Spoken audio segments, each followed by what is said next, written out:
Why did you let him kill me?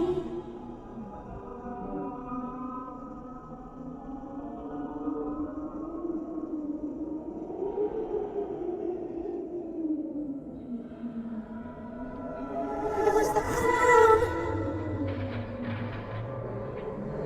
Make the clown go away.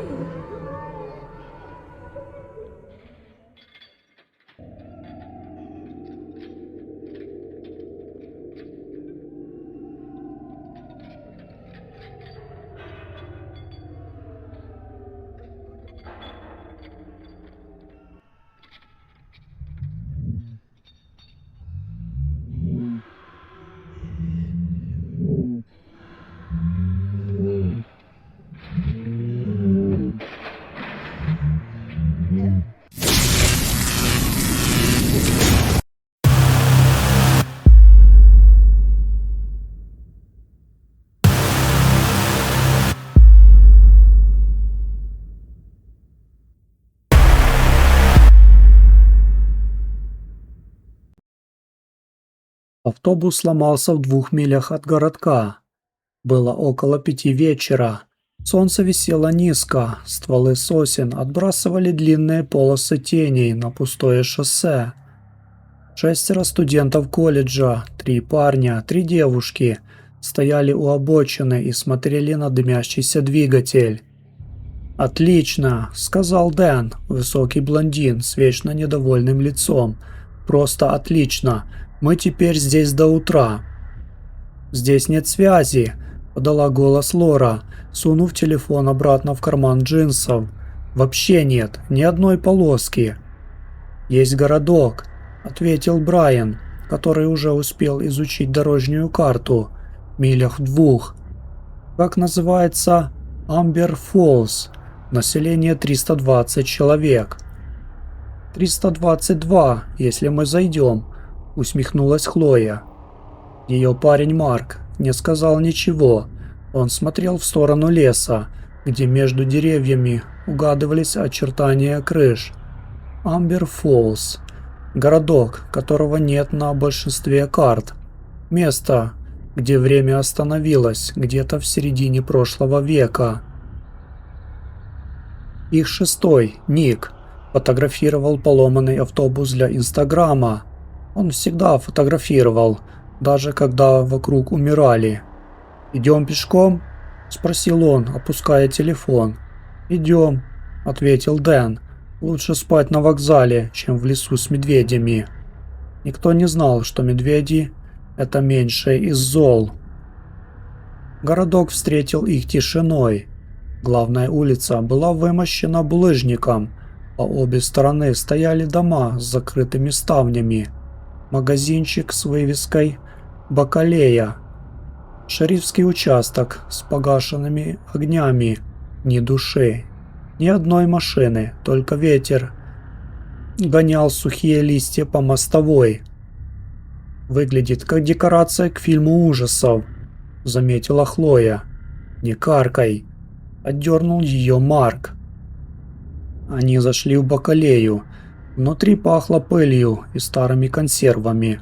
За прилавком сидел старик с лицом, похожим на печеное яблоко. Он поднял глаза, увидел 6, и его взгляд изменился, стал каким-то жалостливым. «Вам сюда не надо», — сказал он. «Уезжайте». «У нас автобус сломался», — объяснила Лора. «Мы только до утра. Может, есть мотель?» «Мотель?» Старик усмехнулся беззубым ртом. «Ага, есть. Ночлег путника. За поворотом. Только не ходите к галерее». «Какой галерее?» Старик поджал губы и замолчал, словно язык проглотил. «Мистер», — настаивал Брайан. «Старая восковая галерея Белмена. За кладбищем. Местные туда не суются. И вам не советую». «Почему?» Старик посмотрел на часы на стене. Потом на окно. за которым стремительно темнело. «Потому что фигуры там слишком похожи на живых», — сказал он. «А живые туда заходят и пропадают». На этом разговор закончился. Старик закрыл лавку. Ровно в 6, не ответив больше ни на один вопрос. Ночлег путника оказался грязным двухэтажным зданием с облупившейся белой краской. Внутри их встретила женщина лет 50 с седыми волосами и странной улыбкой, слишком широкой, слишком неподвижной. «Свободных комнат нет», — сказала она, не спросив, кто они. «Только одна большая, на 6, на 2 этаже». «Нам подойдет», — ответил Дэн.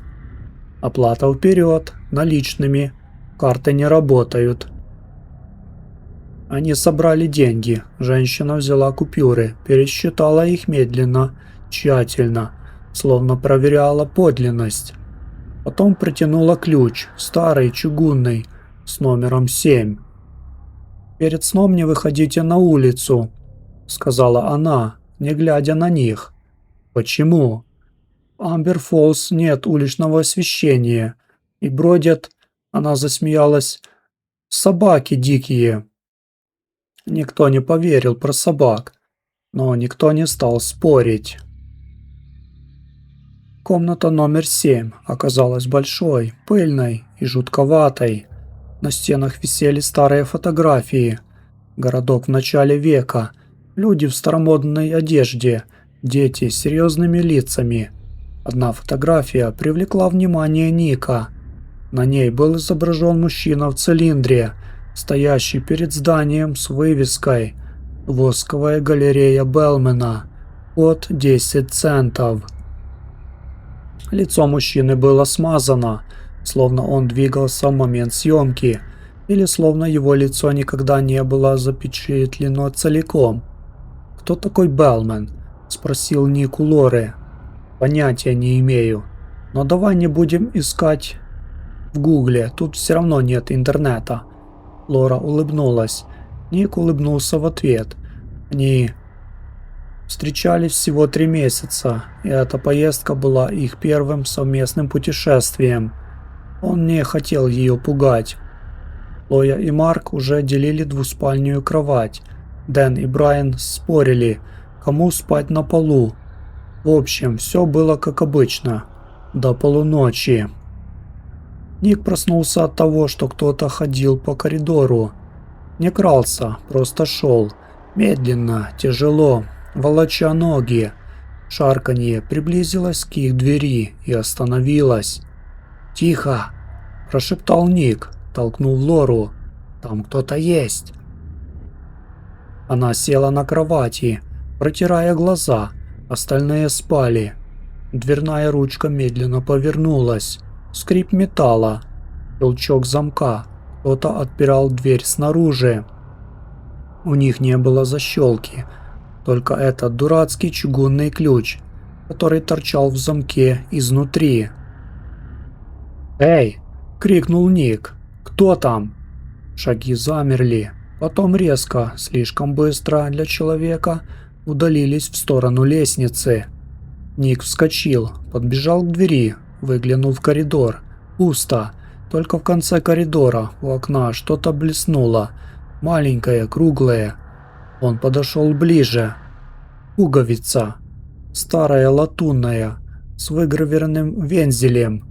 «ББ». Белмен, вероятно. «Надо уходить», — сказал Ник, вернувшись в комнату. «Сейчас? В 2 часа ночи?» — зевнул Дэн. Перехнулся. Кто-то пытался открыть нашу дверь из коридора. «Может, хозяева проверяли?» – пробормотал Брайан, не открывая глаз. «В 2 часа ночи?» Спорить было бесполезно. Ник лег обратно, но не спал. Он смотрел в потолок, слушал, как скрипят половицы в номере этажом выше. Там тоже кто-то ходил. Взад-вперед, как маятник. Утром исчез Дэн. Его кровать была пуста, просто не холодные. Телефон остался на тумбочке, кроссовки у двери, будто он встал и вышел босиком. «Он не мог уйти без обуви», — сказал Брайан, бледнея. «Мог, если его вывели силой», — ответил Марк. Они обыскали мотель. Хозяйка была на месте, сидела в кресле у входа, вязала шарф и улыбалась все той же странной застывшей улыбкой. «Мужчина?» – переспросила она, когда Брайан спросил про Дэна. «Не видела. Наверное, пошел в галерею». «Какую галерею?» «Восковую Белмена. Она теперь бесплатная. Только смотреть, не трогать». «Зачем он туда пошел?» Хозяйка пожала плечами. Одно плечо, потом другое. Движения были механическими, словно у куклы. «Все туда ходят», — сказала она, — «особенно те, кто хочет остаться». Галерея стояла на холме за старым кладбищем. Здание было огромным, викторианским, с башнями и шпилями, напоминавшими готический собор. Окна заколочены досками, дверь приоткрыта. Рядом с дверью стояла табличка, вся в ржавчине. «Восковая галерея Белмена. Основана в 1924 году. Последний экспонат 1978». «Ему что, больше 40 лет никто не обновлял экспозицию?» – спросила Хлоя. «Обновлял», – ответил Марк, указывая на свежий след на пороге. «Кроссовки Nike, 11 размер. Дэн носил такие же». Они вошли внутрь. Темнота пахла воском, формалином и чем-то сладковатым, гнилью, которую пытались скрыть ароматизаторами. Где-то капала вода, где-то скрипели половицы. Когда глаза привыкли к полумраку, они увидели первый зал, огромный, с мраморным полом, вдоль стен стеклянные витрины с фигурами, люди в старинной одежде, дамы в кринолинах, джентльмены в сюртуках, дети в матросских костюмчиках, у всех стеклянные глаза, у всех неестественные позы, но одно лицо заставило Лору замереть. «Это же миссис Бейкер», – прошептала она, – «наша соседка. Она пропала 3 года назад». «Не может быть», – сказал Ник. «Может, я помню ее родинку на шее, вон там, слева». Он подошел ближе к витрине, присмотрелся. Воск был нанесен слоями, но кое-где проступала кожа. Настоящая, человеческая, с порами, с волосками. «Это не воск», — сказал Ник. «Это люди». Он отшатнулся. Витрина качнулась, и изнутри, из-за стекла раздался звук. Тонкий, высокий, похожий на вой. Стеклянный глаз фигуры дернулся. Посмотрел на Ника. Фигура была живой. Они побежали через залы, мимо фигур в цилиндрах, фигур в форме конфедералов, фигур детей, стариков, женщин с младенцами. У всех двигались глаза, у всех шевелились пальцы. Одна фигура, мужчина в костюме викторианского врача, открыла рот. Из горла вырвался звук, похожий на «Помогите!». «Не останавливайтесь!» — крикнул Марк. Он выбил дверь в конце коридора. Они вывалились в подвал. Там было темно, холодно и пахло еще сильнее. Посреди подвала стоял длинный стол. На столе инструменты, скальпели, пинцеты, банки с формалином и воск, много воска, расплавленного, горячего, текучего. Рядом со столом сидел человек.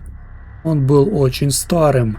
Кожа серая, натянутая на череп, глаза белые, с красными прожилками. Он сидел в инвалидном кресле и улыбался. Улыбка была доброй, страшно доброй. «А, гости!» — сказал он голосом, похожим на шепот. «Давно ко мне никто не заходил, а вы 6, ну, 5 уже, 6 в зале. Я еще не закончил его». «Где Дэн?» — закричал Брайан. «То? А, тот высокий, со светлыми волосами. Он в витрине, в зале американской истории. Я сделал его солдатом Первой мировой. Очень правдоподобно, вы не находите?» Старик нажал кнопку на подлокотнике кресла. Стена в подвале разъехалась. Открылась комната, полная витрин. Первый Дэн. Его кожа наполовину была покрыта воском, глаза стеклянные, рот залит парафином, но он моргал. Он был жив и не мог двигаться. «Вы чудовище!» — выдохнула Лора. «Я художник», — ответил старик. «Мой отец основал эту галерею в 1924-м.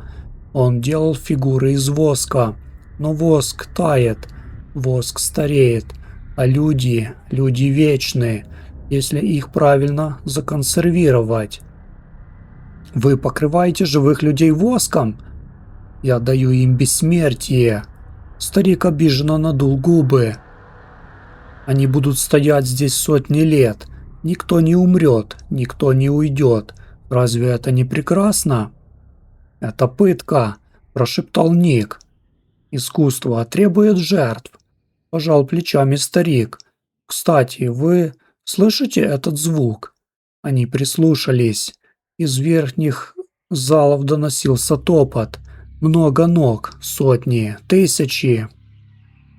«Мои фигуры не любят, когда их тревожат», — улыбнулся старик. «Они ходят только ночью, но если кто-то врывается в галерею, они встают, все, даже те, кто еще не закончен». Из темноты донеслось пение, старое, церковное, без слов.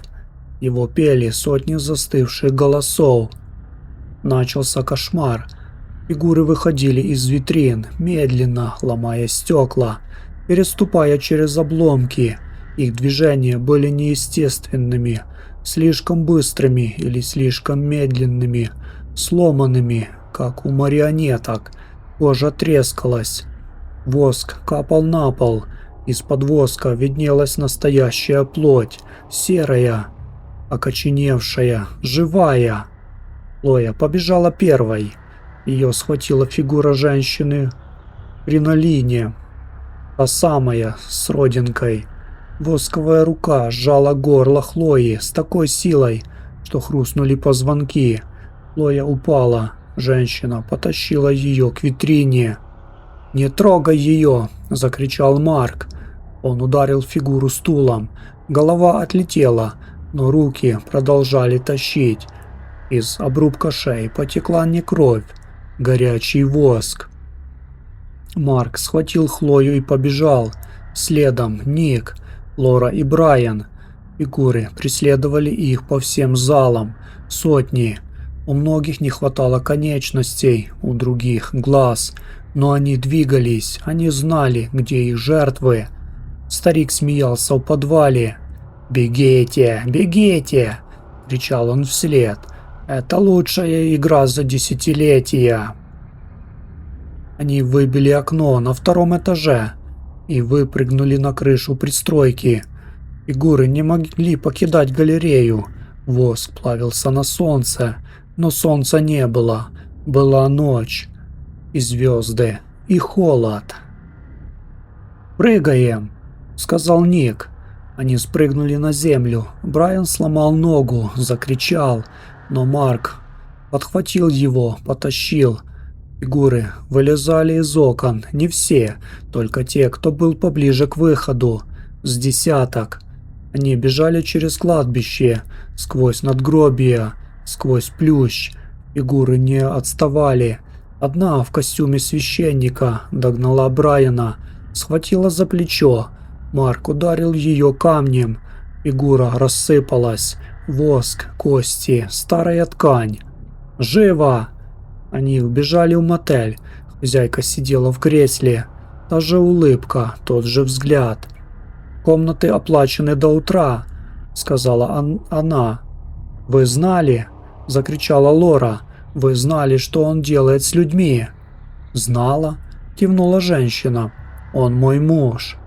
Она не двигалась, и тогда Ник понял, почему ее улыбка была такой странной.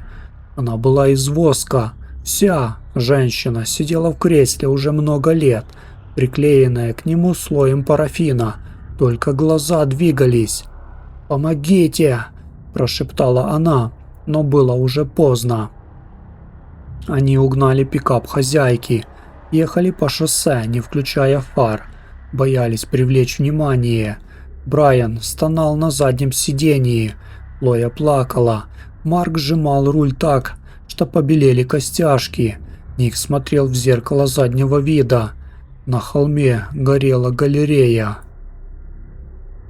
Фигуры вышли наружу, они стояли на газоне. Сотни застывших силуэтов и смотрели вслед машине. У некоторых были лица друзей, у некоторых лица незнакомцев. У одного не было лица вообще, только восковая маска, которую старик не успел закончить. В центре толпы, в инвалидном кресле, сидел он, Беллмен, и улыбался. «Вы вернетесь», – прошептал он в темноту. «Они всегда возвращаются». На рассвете они добрались до первого города с заправкой. Лора попыталась позвонить в полицию. «Алло, я хочу заявить о пропаже человека. Ваше имя и местонахождение». Она назвала. «Амбер Фоллс?» – перепросил оператор. «Вы уверены?» «Да, мы были там. Там маньяк, восковая галерея, живые фигуры». «Мисс», – голос оператора стал осторожным. «Амбер Фоллс сгорел в 1978 году полностью, вместе с галереей и всеми жителями. Там ничего нет, только пепел и пустырь». Лора посмотрела на Ника. Ник смотрел на свои руки. На них была застывшая капля воска. Он попытался ее содрать. Под ней кожа была серая и не чувствовала ничего. «Ник?» – спросила Лора. Он поднял голову. Его левый глаз был стеклянным и не моргал. Через неделю они нашли видео, снятое Ником в галерее. Он загрузил его в облако за секунду до того, как его схватили. На записи было лицо старика. «Я умру не один», — говорил Беллмен в камеру. «Мои фигуры войдут в город. Вы не отличите их от живых. Они будут покупать кофе, водить детей в школу, спать с вами в одной постели. Вы узнаете их только тогда, когда они коснутся вас, потому что воск всегда холоднее, чем кожа». На заднем плане фигура в форме полицейского повернулась к камере и улыбнулась. У нее был рот, полный парафина. Ник вернулся домой через 3 дня. Лора встретила его в аэропорту. «Твой глаз!» – начала она. «Контактная линза», – улыбнулся Ник. Врач сказал «пройдет». Он обнял ее. Лора вздрогнула. Его руки были холодными, слишком холодными для живого человека. «Ты замерз?» – спросила она. «Немного», – ответил Ник. «Это пройдет». Он улыбнулся. Лора заметила, что его улыбка стала шире, чем раньше, и неподвижнее, как у куклы.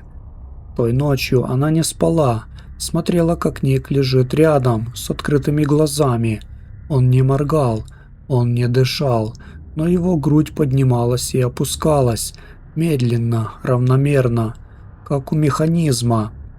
Лора взяла его за руку. Ладонь была теплой, но под кожей, на ощупь, что-то затвердело. Воск. Она убрала руку. Ник не пошевелился. Только глаза, оба, настоящий и стеклянный, смотрели в потолок. И в углу комнаты, в темноте, кто-то улыбался. Старая, добрая восковая улыбка.